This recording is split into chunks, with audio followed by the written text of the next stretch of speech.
You're watching the Trade Think Tank, where I cook up trades for you. And I reached out to my voicemail group. You know, the 100 or so people I ask every single day for questions on my Monday through Friday show. DM me on IG if you want in that group. So I asked them, I said, hey, guys, throw a couple names at me for the trade show I'm doing right now. And they got back to me right away and said, Smitty, how about these guys right here? Okay, one is Ekeler. 2, Derrick Henry. Okay, I like it. Derrick Henry, Aaron Jones. That's a good one. You let me be the judge of that, Brian. So Ekeler, Henry, Aaron Jones. Let's go with one more. And finally, Stafford is a trade away, I think, but this might be obvious. What do you mean? Here we go, Brian, again, making assumptions. 2 of these are Brian's, okay? You can kind of tell this is from the same person. He's interjecting his opinion, trying to influence your honor. I can't be persuaded. Okay, so we're going to start with the good doctors, Derrick Henry. This is the Fantasy Football Show with your host, Smitty. Take a lap. I'm going to approach this Derrick Henry one like I'm coming out of a coma and I auto-drafted Derrick Henry and I've got to make moves. Let me show you how to trade a player like Derrick Henry or any player when you're giving up the best player in the deal. So you're trading Henry away. I would again try and go after Chase, Cup, Justin Jefferson, Swift. Straight up. I do all these straight up. I don't care where I drafted Henry. I don't care if these guys are 2-4 spots below. I do these straight up without hesitation. We're in redraft mode, mind you. Javonte. What? You'd give up Henry for Javonte? Yeah, I'd ask for more, Bob, but I would do it if I had to. But I do already know because he told me he has Javonte and Breece Hall. I again don't know what any of these guys have on these rosters, but I do know the good doctor does have Breece Hall and Henry and Javonte, so he can't go after Javonte anyway. So these are all the straight up trades that I do, 1 for 1.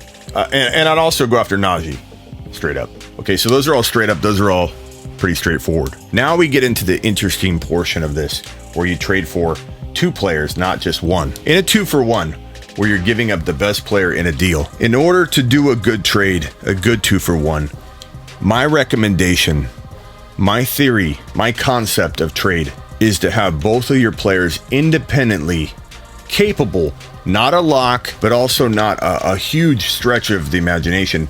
Both of them individually capable of being as good as this player. That means you go after an Etienne. Now, are you drafting Etienne anywhere near Henry? No, he's a 3rd or 4th round pick in redraft. He's a top 1 to 5 pick in redraft. But in theory, this guy could potentially, Etienne, outscore Henry. It's feasible. Not likely. I'm not saying people believe it on any kind of grand scale. I'm saying it's feasible for the trade argument. For the argument that what you're getting, if this player gets hurt or falls off the face of the earth, that you still can break even on this trade somehow. So that leaves you an opportunity to go get maybe a DK Metcalf. Now that's a big trade. Like, to get Etienne and DK in our community, that seems impossible, right? That's a 3rd rounder, that's a 3rd or a 4th rounder, but a top 1 to 5 pick.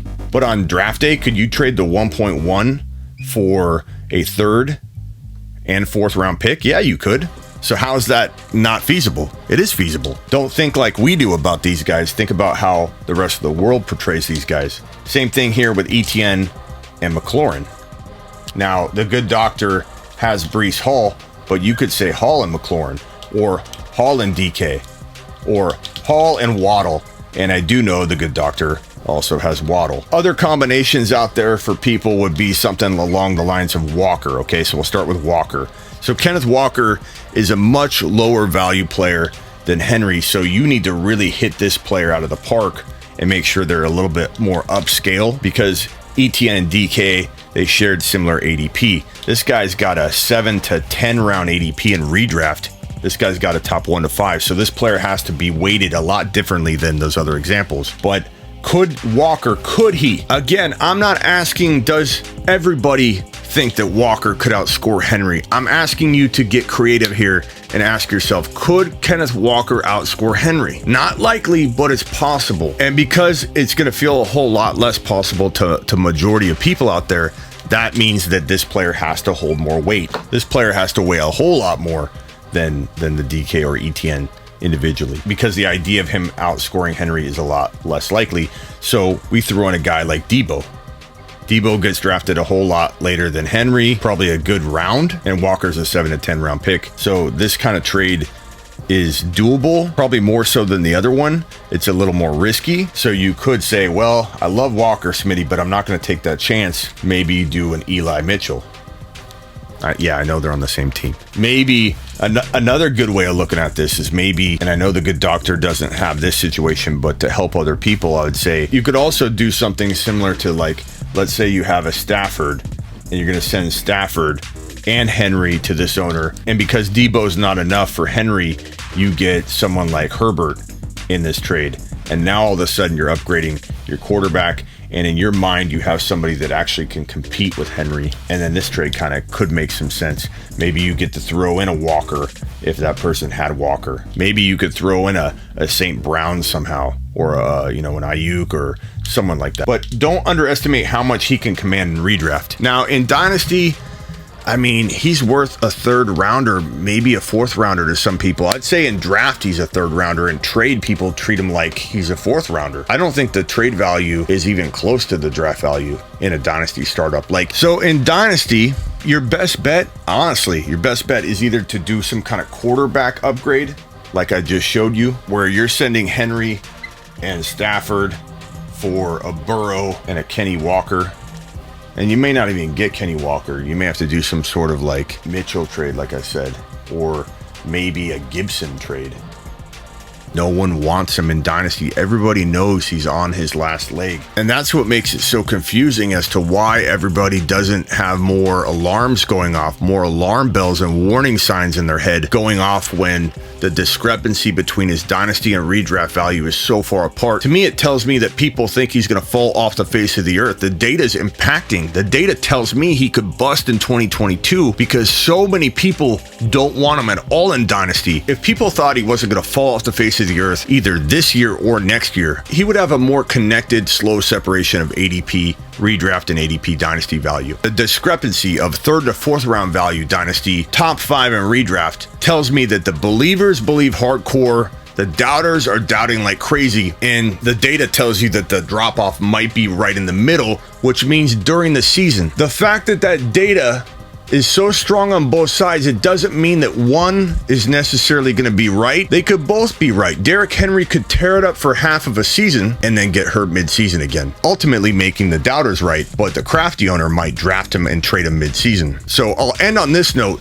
You could ride him into week 1, 2, 3, try and get some big numbers, and then ship him off to somebody looking to win the cash money that's willing to give up a future first rounder that you think could be pretty good. There's always 4, 5, 6 players that are struggling hardcore in weeks 1, 2, 3, and 4, sometimes into week 6, 7, that you could buy low while they're in a mini slump, and maybe you get rid of Henry there. So don't panic and trade him. Make a good trade or wait. But in Dynasty, my advice is to go across position, meaning you do a 1-for-1 for a wide receiver. Obviously, I'd take a Debo if you could.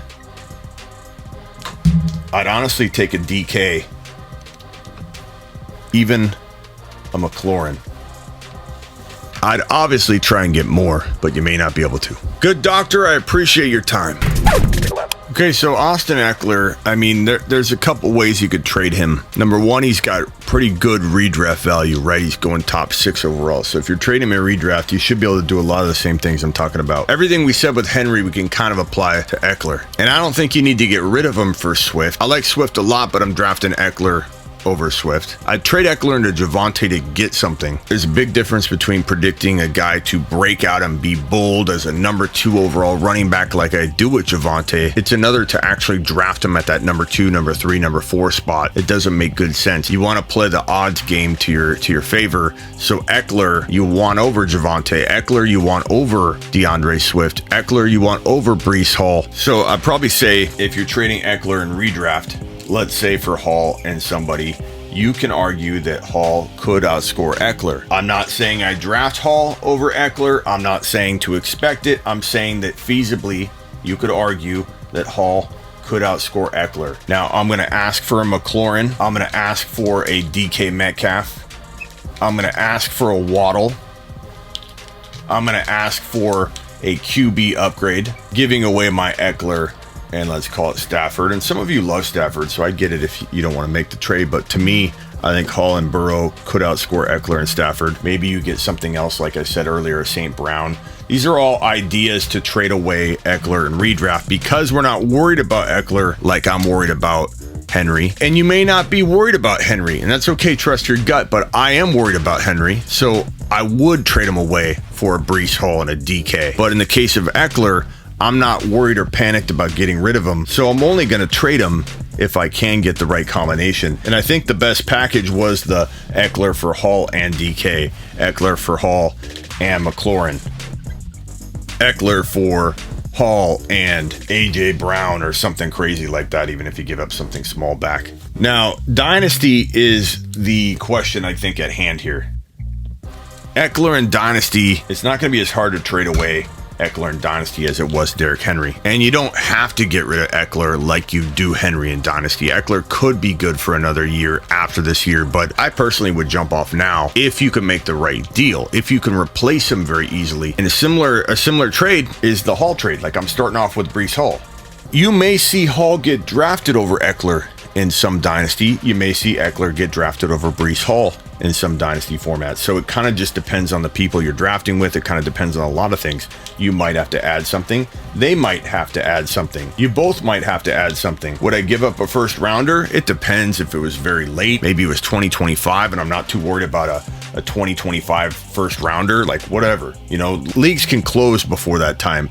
Dynasty leagues have a shorter shelf life these days when people screw their teams up and you can't find good replacements. So 2025, sure. 2023, probably not. Would I rather give up a couple of second round picks? Sure. Would I gladly give up a Bateman if I didn't necessarily need him for Hall? Sure. Would I prefer to get the extra player? Of course. I'm just trying to give you an example of if you want it out of Ekeler, you're in rebuild mode. Not everybody can win right now. So having Ekeler for a wasted year when he may have 1 to 2 years left, this is why you would in some cases have to give up a first rounder. And some people might say that's crazy, but in some cases you have to in order to build properly. Now, would I go after a Kenneth Walker straight up? No.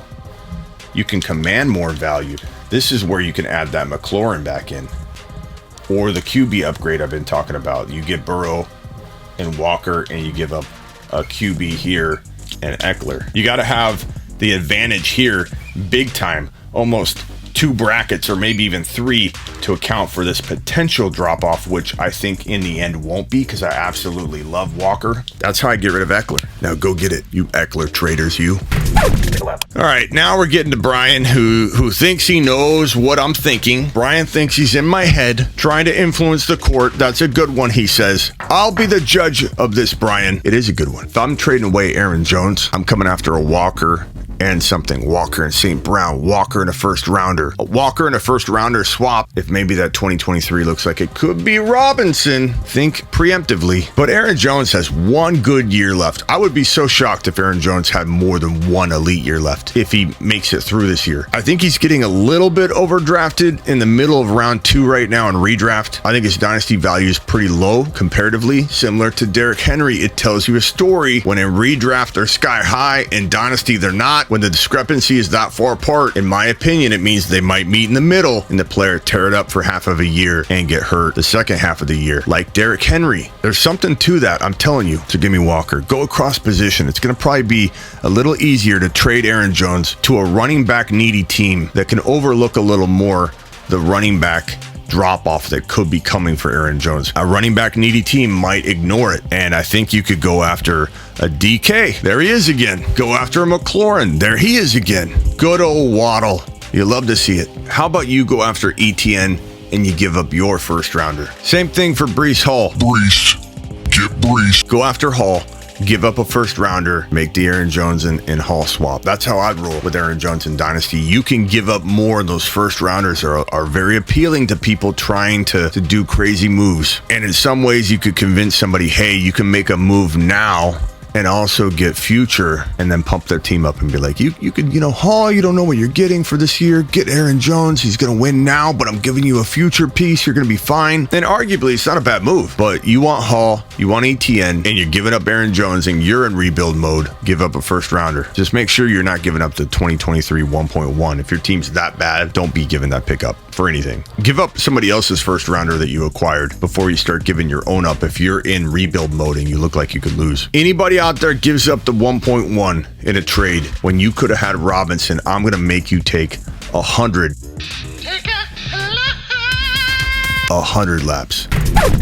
And finally, Stafford is a trade away, I think, but this might be obvious. Here Brian goes again, telling the court how to rule. Yeah, I don't know how many people are going to come and knocking for Matthew Stafford in a dynasty trade. My main thinking here would be, I got two guys you could go after, Trey Lance and Jalen Hurts. Both are doubted significantly. Stafford's doing, better than both of them in most people's eyes this year. I don't agree. I would rather own Trey and Hurts over Stafford in 2022, especially if there's an ADP advantage. But both of these guys have a lot of doubt walking into 2022 and beyond. I don't think it'd be that hard to trade Stafford for one of these guys straight up. And if you got to give a couple second rounders, do it. Don't give a first rounder. Give up a player if you have to, a small piece, not a big dude, but second rounders, throw a couple in. Give me Trey all day long. In fact, if you own anybody remotely close to Stafford, like Brady or whoever, Aaron Rodgers, go get Trey now while Trey's cheap. There's a lot of negativity going around about Trey Lance. A lot of negativity surrounding Jalen Hurts. Some people were trying to spread rumors the other day about Jalen struggling again in practice and all that garbage. Jalen